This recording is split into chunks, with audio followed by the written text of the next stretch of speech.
welcome back to my channel Formal Learning with Deepika. I hope you all are doing great. Without wasting your time, let's continue the chapter size separation, in which today we will discuss about the sedimentation method, the another size separation method. In my previous video lectures, I have covered the mechanical sieving method. The link of my previous video is in the description box or you can click on the I button also. तो आज अपन बात करते हैं wait sieving method की, जिसको fluid classification method भी बोलते हैं। तो पार्टिकल साइज को सेपरेट करने के लिए इंडस्ट्री में एक और मेथड यूज़ की जाती है जिसे वेट सीविंग मेथड बोलते हैं। तो ये बेस्ड होती है आपकी सेडिमेंटेशन और इल्यूट्रिएशन पे। किस पे बेस्ड होती है? सेडिमेंटेशन एंड इल्यूट्रिएशन पे। तो आज अपन सेडिमेंटेशन को डीप में डिस्कस करेंगे। So wet sieving is more efficient than the dry process. जो ड्राई प्रोसेस जो अपन ने प्रीवियस वीडियो में पढ़ी, जो कि मैकेनिकल सीविंग प्रोसेस होती है, तो ड्राई प्रोसेस से ज़्यादा एफिशिएंट होती है वेट सीविंग मेथड। अब ये क्यों होती है? क्योंकि जो पार्टिकल साइज सस्पेंड होते हैं वो रेडिली पास हो जाते हैं सीव से, मतलब कि ईजिली पास हो जाते हैं सीव से विदाउट ब्लाइंडिंग द मैशेस को बिना ब्लाइंड किए हुए वो इजीली पास हो जाते हैं, मतलब कि बिना उसको क्लॉग किए हुए इजीली पास हो जाते हैं। तो बात करते हैं सेडिमेंटेशन मेथड की। तो जो सेडिमेंटेशन मेथड होती है तो उसमें फर्स्ट है आपका सेडिमेंटेशन टैंक। तो सेडिमेंटेशन टैंक की अगर बात करते हैं तो सेडिमेंटेशन टैंक को डिफरेंट टाइप्स में डिवाइड किया गया है। सबसे पहला होता है based on the method of operation. First is the based on the method of operation. Method of operation. तो मेथड ऑफ ऑपरेशन में दो टाइप से डिवाइड किया गया है इसको, feel and draw type tank. A is the feel and draw type tank, और जो बी है वो है आपका कंटिन्यूस फ्लो। Continuous flow. तो ये बेस्ड होते हैं उसके ऑपरेशंस के ऊपर, feel and draw tank and continuous flow type tank. अब कुछ जो सेडिमेंटेशन टैंक होते हैं वो शेप के ऊपर भी बेस्ड होते हैं, बेस्ड ऑन शेप। तो शेप के बेसिस पे इनको तीन टाइप में डिवाइड किया गया है। एक है आपका सर्कुलर, दूसरा होता है आपका रेक्टेंगुलर, और तीसरा होता है हॉपर।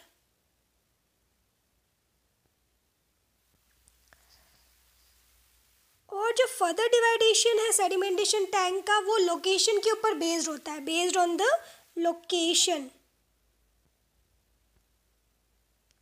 तो फर्स्ट आता है आपका प्राइमरी टैंक, एंड दूसरा है आपका सेकेंडरी टैंक।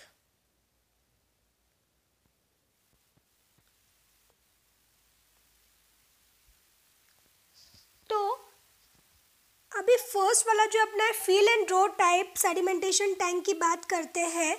तो सपोज कि ये आपका एक flow and draw type sedimentation tank है। इसमें जिस भी सस्पेंशन को आपको पार्टिकल साइज का सेपरेशन करवाना है तो वो सस्पेंशन को आप इसमें फील करते हो।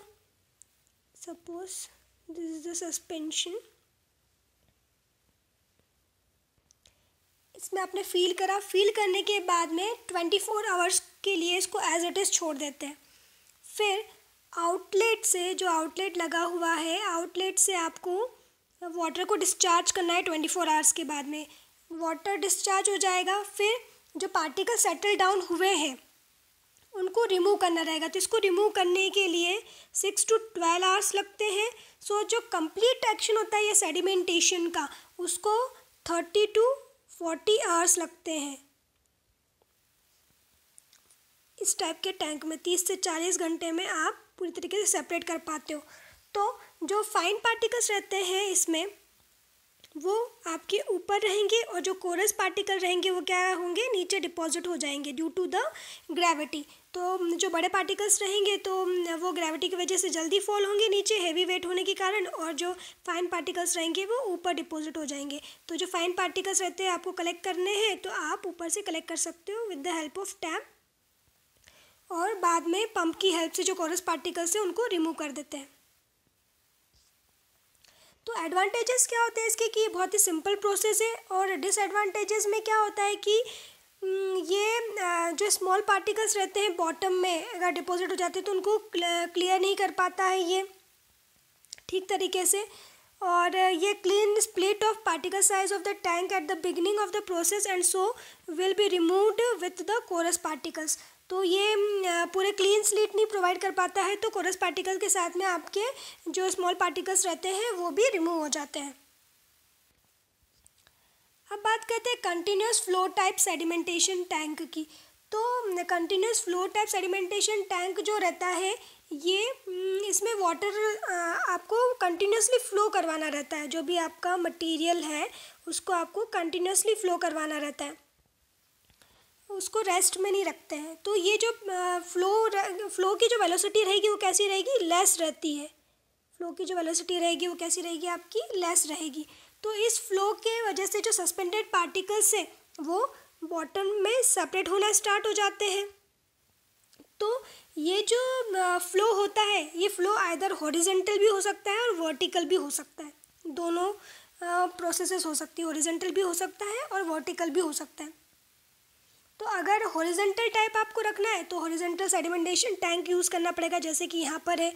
और अगर आपको वर्टिकल टाइप रखना है तो आपको एक circular vertical sedimentation tank use करना पड़ेगा, जिसमें आप कंटिन्यूसली वर्टिकली फ़्लो करवाते रहते हो, तो डिपोजिशन होता रहता है पार्टिकल्स का अकॉर्डिंग टू द ग्रेविटी और उनके साइज के ऊपर।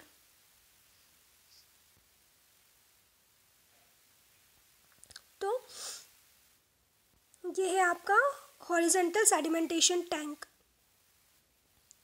तो इसमें क्या रहता है कि दिस टैंक जनरली ये रेक्टेंगुलर शेप का रहता है ना, और they have more length twice its width, width से ज़्यादा इसकी लेंथ रहेगी।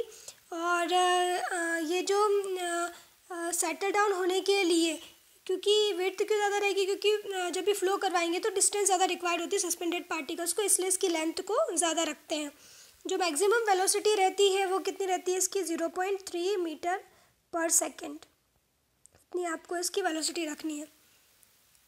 अब जो वर्टिकल टाइप सेडिमेंटेशन टैंक होता है उसमें मैंने बताया कि सर्कुलर टाइप का यूज़ करते हो आप, टैंक सर्कुलर शेप का होता है और वर्टिकल डायरेक्शन में फ़्लो करवाते हो, और बॉटम में जो रहता है एक हॉपर टाइप का रहता है।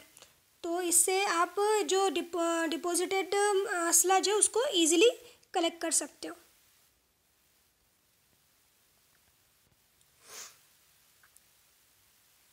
अब आप जैसे यहाँ पर देख रहे हो कि पार्टिकल्स इंटरिंग, जो पार्टिकल्स इंटर करते हैं टैंक में वो दो फोर्सेस के थ्रू एक्ट होते हैं। एक होता है आपका हॉरिजॉन्टल कंपोनेंट मिलता है आपको, और एक मिलता है आपको वर्टिकल कंपोनेंट। तो हॉरिजॉन्टल कंपोनेंट जो मिलेगा due to the flow of the fluid that carries the particle forward, that is the horizontal, and vertical component मिलेंगे वो ग्रेविटी की वजह से मिलेंगे। तो due to the gravity which cause the particle to fall towards the bottom of the tank. तो जिनकी जो ज़्यादा डेंस होंगे, जिनका मास ज़्यादा होगा, तो ऑब्वियस सी बात है कि वो ड्यू टू द ग्रेविटी नीचे फॉल करेंगे, और जो लाइटर होंगे वो फ्लो के साथ हॉरिजॉन्टली बह के आउटलेट से बाहर निकल जाएंगे।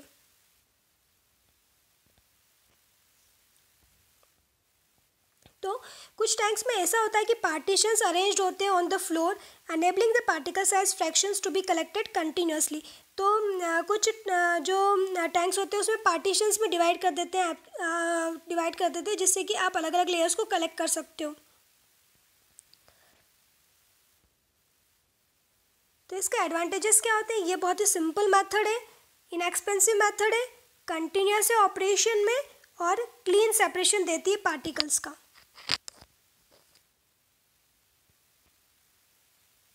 Now let's talk about the type of sedimentation tank based on the shape. तो सबसे पहले सर्कुलर टैंक की बात करते हैं। तो suppose this is a circular tank, तो ये कंटिन्यूस वर्टिकल फ्लो के लिए प्रिफर किया जाता है जो सर्कुलर टैंक है वो। तो इसमें क्या होता है कि आपके मिडिल से एक सेंट्रल पाइप होता है, पाइप के थ्रू आपके इन्फ्लुएंट को फ्लो करवाया जाता है, फिर ये रेडियल फ्लो होता है, इसके अंदर रेडियल फ्लो टेक प्लेस करता है। तो the mechanical sludge scrapers are provided to collect the sludge. तो स्लज जो भी डिपॉजिट होता है मैकेनिकल स्लज स्क्रैपर के थ्रू कलेक्ट किया जाता है। तो यहाँ पर जो सर्कुलर टैंक है इसके बॉटम में आपको एक स्लज पाइप प्रोवाइड किया जाता है जिसके थ्रू आप इसको कलेक्ट करते हो। तो ये जो सर्कुलर टैंक है ये बहुत ज़्यादा इकोनॉमिकल है, और अगर रेक्टेंगुलर टैंक से इसको कंपेयर करते हैं, लेकिन ये बहुत ज़्यादा हाई क्लैरिफिकेशन प्रोवाइड करता है। इसलिए अगर आप इकोनॉमिकली अगर अच्छी कंडीशन है तो आप इस सर्कुलर टैंक को यूज़ कर सकते हो। अब बात करते हैं रेक्टेंगुलर टैंक की। तो जो रेक्टेंगुलर टैंक होता है सेडिमेंटेशन का, इसको बहुत ज़्यादा प्रेफर किया जाता है, सारे टैंक्स में से वाइडली यूज़ किया जाता है। तो ये जो इसमें फ्लो टेक प्लेस करता है वो हॉरिजॉन्टल डायरेक्शन में करता है। अपन ने पहले देखा ये अपना जो है रेक्टेंगुलर टैंक है, इसमें आप यहाँ से इनलेट फ्लो करवाओगे, यहाँ पर आउटलेट रहता है। तो ये जो रहता है एक बहुत ही ज़्यादा प्रिफर्ड मेथड है, और इसमें फ्लो जो रहता है आपके हॉरिजॉन्टल डायरेक्शन में होता है, और वर्टिकली ये जो पार्टिकल्स रहते हैं वो according to the gravity, with the help of gravity, वो जिसका डेंसिटी ज़्यादा होता है नीचे डिपॉजिट हो जाते हैं, और जो फाइन पार्टिकल्स रहते हैं वो फ्लो के थ्रू बह जाते हैं। तो इसको शॉर्ट सर्किट ना हो जाए इसलिए इसमें कुछ बफल्स भी लगे होते हैं। तो ये बहुत ज़्यादा रेक्टेंगुलर टैंक प्रीफर करा जाता है। क्यों प्रीफर करा जाता है? क्योंकि इसका जो मेंटेनेंस कॉस्ट है वो बहुत ज़्यादा लो होता है, और ये लार्ज कैपेसिटी वाले प्लांट के लिए भी सूटेबल है, इसलिए इसको बहुत ज़्यादा यूज़ करते हैं। अब बात करते हैं होपर बॉटम टैंक की। तो ये आपका टैंक है, इसके नीचे होपर बना होता है, इसलिए इसको बोलते हैं होपर बॉटम टैंक। तो इसमें क्या रहता है, एक डिफ्लेक्टर बॉक्स लगा होता है टॉप पे, जो कि इंडिकेट करता है कि आपका जो फ्लूइड है वो आ रहा है towards the centre of the pipe और टुवर्ड्स द डाउन स्ट्रीम। तो स्लज जो रहता है उसको आप बॉटम से कलेक्ट करते हो।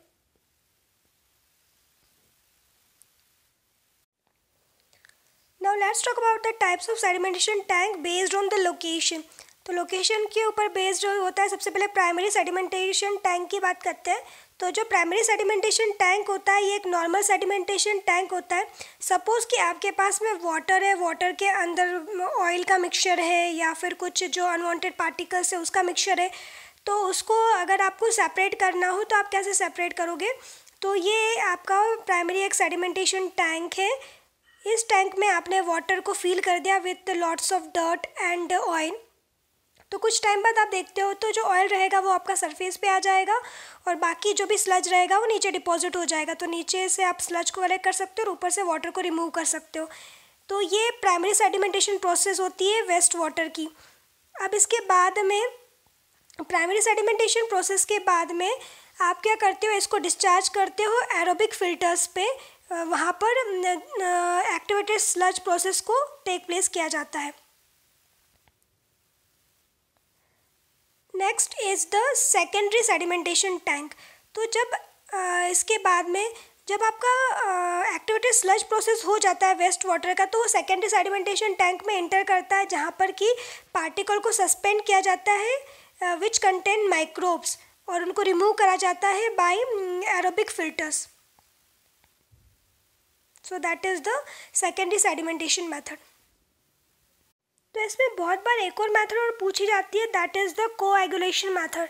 तो कोएगुलेशन मेथड बेसिकली होता क्या है कि जब आप कभी भी कुछ भी वेस्ट वाटर का ट्रीटमेंट करवा रहे हो, तो उस वेस्ट वाटर ट्रीटमेंट में ये प्राइमरी या फिर इंटरमीडिएट स्टेप होता है। इसमें क्या रहता है कि वाटर में बहुत ज़्यादा फाइन पार्टिकल्स रहते हैं, जो कि आप थ्रू दिस सेडिमेंटेशन मेथड उसको निकाल नहीं सकते। तो उसमें क्या करते हो, आप कुछ भी एक ऐसा कोगुलेंट या कुछ भी ऐसा ऐड कर दो जो कि उन इम्प्योरिटीज़ को न्यूट्रलाइज कर दे।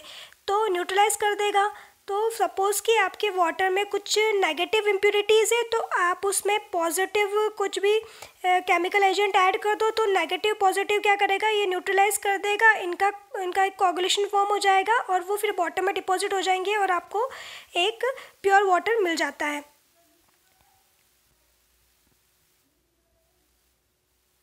That's all for today. I will meet you with the another method of sieving in my next video.